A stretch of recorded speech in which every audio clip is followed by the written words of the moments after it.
U.S. taxpayers are the biggest funder of the World Health Organization. But it's rife with corruption, and it's done some sketchy things when it comes to China's coronavirus outbreak.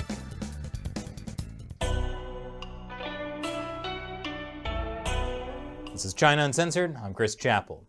When the world is threatened by an outbreak of a deadly coronavirus from China, who are you gonna call? No. Who? The World Health Organization. I can see how that could be confusing. Let's just stick with WHO. And I can see how the WHO's response to the coronavirus could also be confusing, because it's hard to understand how the main global organization charged with handling it could have screwed up so badly. The World Health Organization is a United Nations body concerned with world health, at least supposedly. But it turns out corruption in the agency is putting lives at risk. By now, it's a recognized fact that the Chinese Communist Party has used a two-step solution to deal with the coronavirus. Step one, cover it up. They arrested whistleblowing doctors and journalists. And state-run media either kept numbers of infections impossibly low or didn't report on it at all. But after weeks of cover-up allowed the virus to spread across China and around the world, it became too big to cover up. So then, step two, authoritarian crackdown. The Chinese regime has quarantined much of Hubei province where the outbreak began. It is the largest quarantine in human history, with tens of millions of people affected. And now, much of the rest of the country is under lockdown as well. Now you might be thinking a quarantine makes sense, right? Except on this ginormous scale, it doesn't actually work well.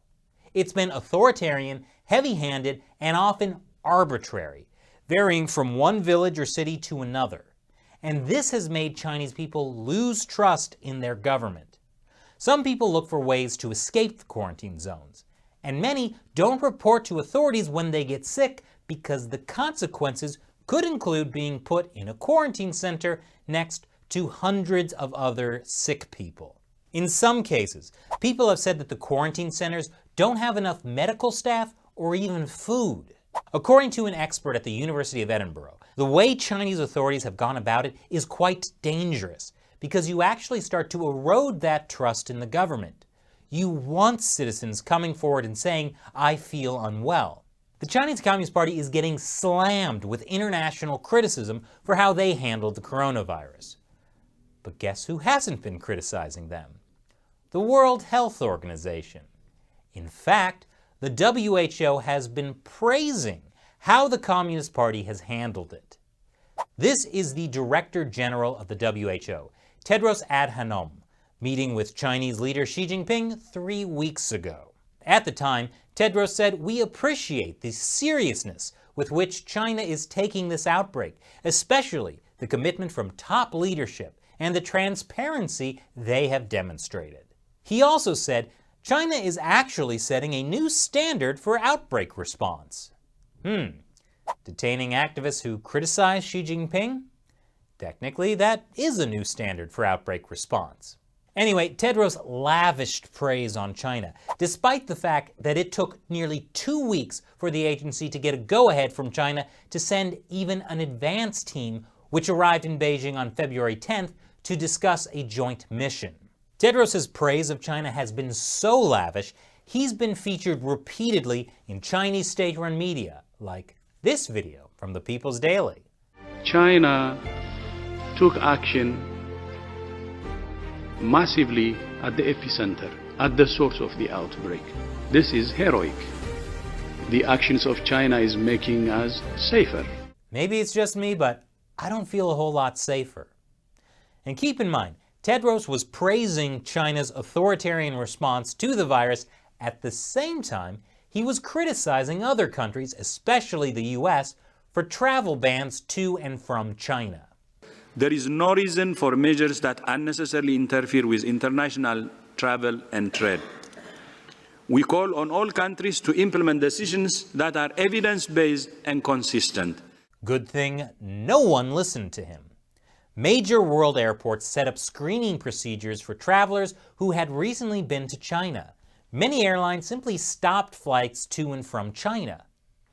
You know, it's not a great thing when people ignore the main global organization that's meant to advise everyone on health crises. Tedros also said in an interview that the quarantine of tens of millions of Chinese people is consistent with the WHO's regulations that call for the least intrusive measures possible and strong protection for freedom of movement and other human rights. Least intrusive? I would hate to see what the WHO actually considers intrusive. Incidentally, Tedros was a leader in Ethiopia's Tigray People's Liberation Front. That's a wing of the ruling Marxist-rooted Ethiopian People's Revolutionary Democratic Front. He served the violently repressive regime as Minister of Foreign Affairs from 2012 to 2016 after a stint as Health Minister. So I would really hate to see what Tedros considers intrusive. Though he did say, "I think that human rights and so on should be respected." Yeah, human rights and so on, yada yada yada. But Tedros isn't the only one in the WHO who's praising the Chinese Communist Party's response to the coronavirus. Another WHO representative recently told a panel, "The people of China feel protected. We all need to take a step back and admire what's happened." Remember Peter Humphrey, the British private investigator who was jailed in China in 2013? He had been drugged, chained to a chair, locked in a cage, and then made to read out a statement written by the police in front of the cameras. The anchor who presented the footage, James Chow, is now a goodwill ambassador with the World Health Organization. This kind of praise for China has been going on for years. This statement from former WHO Director General Margaret Chan says, in the eyes of the world, China is increasingly seen as a model for development at many levels. China has lifted millions of its people out of poverty. And China is extremely fortunate to have a president who has made health the center of all government policies. And if the people don't want to be healthy, sometimes you just gotta force them. Incidentally, Beijing backed the appointment of Margaret Chan, a former director of health in Hong Kong, as WHO Director General from 2006 to 2017. But beyond just praise, the Chinese regime seems incredibly successful at getting the WHO to bow down to its claims over Taiwan. In case you don't know, Taiwan is a sovereign country with its own government, military, and currency. But the Chinese regime considers it part of China. And China has used its influence in the WHO to keep Taiwan out. Here's a speech given at a WHO meeting last year. There is simply no principal basis why Taiwan should not be here. The only reason why it is not here now is because of the fact that the government in Beijing does not like the current administration in Taipei. And yet, Taiwan is not allowed to join the World Health Organization as a member state, or even as an observer. And that puts Taiwan's population of 23 million people at risk.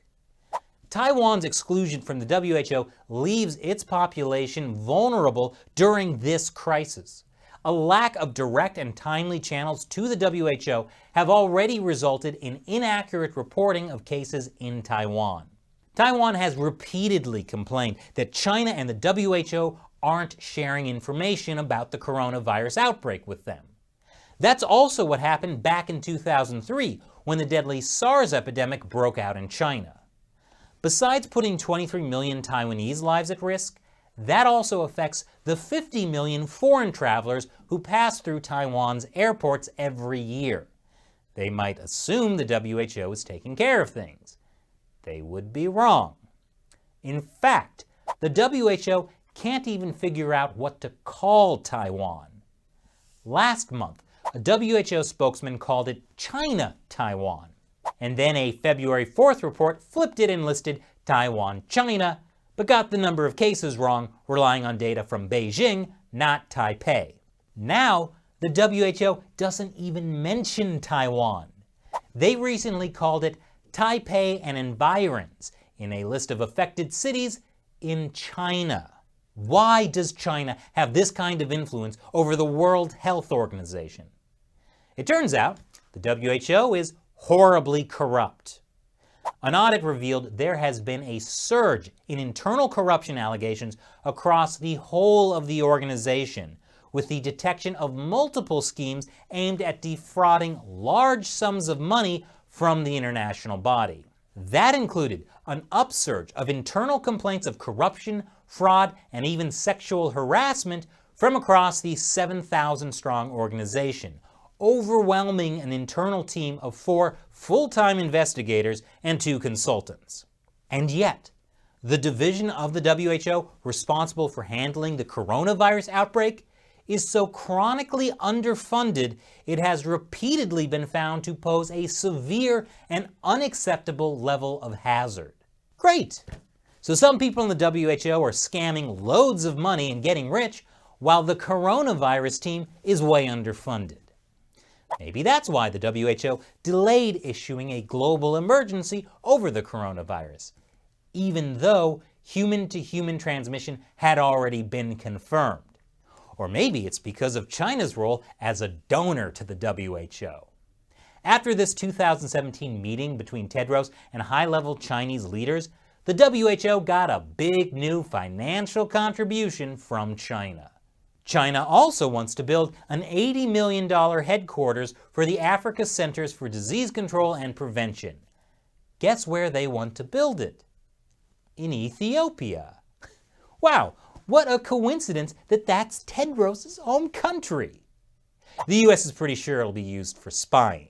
But China's importance to the WHO derives not so much as a current donor, but as a future source of funds and a partner with which to tackle the biggest global health problems. Well, China's got the money and 20% of the world's population. But is the ruling Communist Party really a good partner with which to tackle the biggest global health problems? A lot of health experts are furious at the WHO for their praise of China's response to the coronavirus and their delay in issuing a global emergency. According to Lawrence Gostin, a professor of global health law at Georgetown University, who also provides technical assistance to the WHO, we were deceived. Myself and other public health experts, based on what the World Health Organization and China were saying, reassured the public that this was not serious, that we could bring this under control. Allegations of corruption in the WHO are nothing new. In 2017, this expose from the Associated Press found that nearly half of the WHO's $2 billion budget went to first-class airfare and 5-star hotels. The United States is the largest contributor. U.S. taxpayers fund about a quarter of the WHO's budget. And get this, that doesn't include costs covered by host countries seeking to curry favor, which are off WHO's books. And if you know anything about the Chinese Communist Party and how they buy influence, it's often by spending on lavish trips. Now, there's no evidence that's what happened with the WHO.